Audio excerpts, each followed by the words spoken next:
শুভ সন্ধ্যা। হে পৃথিবীর মানুষগুলো, গরিবেরা, হে বাঙালি, বিশেষ করে বাংলাদেশের বাঙালি গরিবেরা, দেখো আমার সাথে কে, যার কথায় 32 নাম্বার বালি হয়ে যায়, মাটিতে মিশে যায় কিনা দাদা? ওটা কি কি দিয়া করছিলেন? ভেঙে ফেলে যেটা বুলডোজার। হ্যাঁ, বুলডোজার আসতে এত দেরি কেন? কোথায় কোথায় কোন জেনারেলরা, কার নির্দেশে এটা হয়েছিল? আমি তো বলেছিল আরো কিছু ঘটনা চাইছিলাম, কিন্তু মাঝপথে থেমে গেছে তারা। আচ্ছা যা, তো দাদা বলেন কেমন আছেন পিনাকি দাদা? এই তো সুবিধা আছি, ভালো। আপনার সাথে কথা বলে ভালো লাগতেছে। আজকে প্রথম আমি পিনাকি দার সাথে কথা বলছি।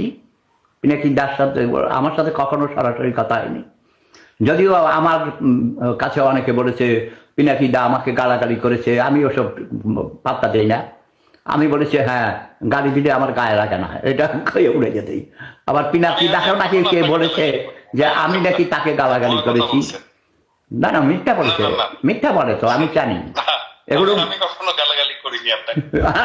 আমি শুনে যাই, তবে আপনি দুইটা ইন্টারভিউতে মনে হয় আপনি বলেছিলেন আমার কথা। আবার ওই যে কি বলে, আমাকে বাবা ডেকেছিল, ওর নাম কি বগুড়ার,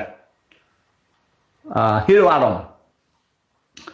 হিরো আলম, হিরো আলম তা আমার সাথে কম্পেয়ার করেন নাই, মানে আপনি উদাহরণ দিতে গিয়ে কিছু কথা বলেছেন। বাট হিরো আলমকে আমি, সে আমাকে প্রথম পরিচয়ে বাবা ডেকেছিল, আমি তাকে ছেলে হিসেবে গ্রহণ করেছি যতদূর আমার দ্বারা সম্ভব। তার জন্য অনেকের আমি শত্রু হয়েছি, অনেকের অনেক কথাও গালাগালিও শুনেছি।